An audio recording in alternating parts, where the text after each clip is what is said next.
Let's speak to the Israeli government spokesman, Avi Hyman, who's in Jerusalem. I just want to ask you, first of all, we've heard that at least 67 Palestinians were killed in those strikes connected to the hostage release. Is that proportionate?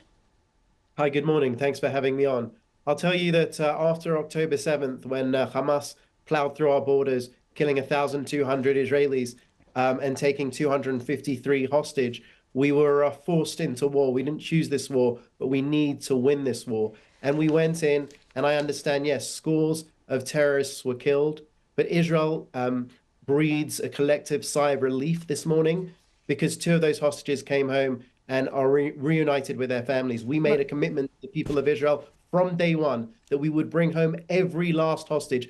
Taking hostages, men, women, children, and babies, is a crime against humanity. We will bring the hostages home. We will do what we need to bring home the hostages, and we will destroy Hamas. That's what we said from day one, and that's I just want to ask you about the civilians, though. You said that some fighters have been killed, but what about civilians? Can you justify the numbers that are being killed? We've heard from President Biden on Sunday saying that he told the Prime Minister Benjamin Netanyahu that a Rafah offensive should not happen without measures to ensure the safety of civilians. And he said that Israel needed a credible and executable plan to protect the more than 1 million people who are in the city. Does Israel have that plan to protect civilians?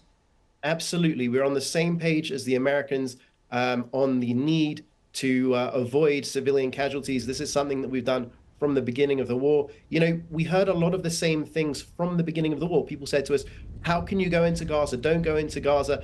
Hamas has spent the last 16 years embedding themselves under schools, UN facilities, mosques, to try and ensure maximum civilian casualties on their side. Don't go in. They told us not to go in. Well, we went in. They said, don't go into the tunnels that are 1.5 size the length of the London Underground. Don't go in there. They're booby trapped, etc. Our soldiers, our brave soldiers, are in there right now. They said, don't go into the hospitals that were turned into terror bases. We went in there, and there was minimum civilian casualties.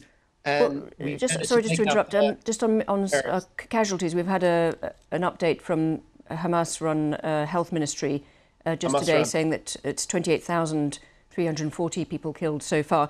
Just want to ask you about the safe passage. Netanyahu promised on Sunday. Mr. Netanyahu promised safe passage, as he put it, to northern areas of Gaza before the planned ground invasion. But he didn't give any details. Do you have details of what that safe passage will involve for the people who are civilians in those areas?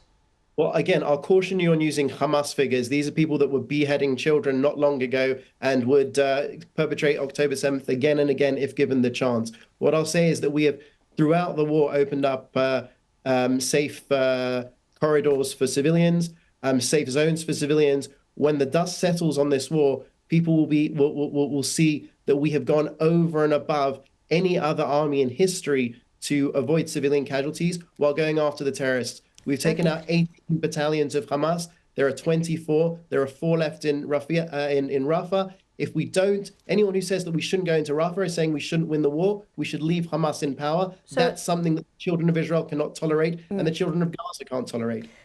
Just on the people you've managed to capture so far, how confident are you that you will find the leaders of Hamas who you still haven't captured? We are confident in our mission to destroy Hamas. Like the Prime Minister said, we're going for full victory. That doesn't mean half of Hamas, not 3/4 of Hamas. All of Hamas need to be destroyed for the security of Israel, for the security of the region, and for the security of the world.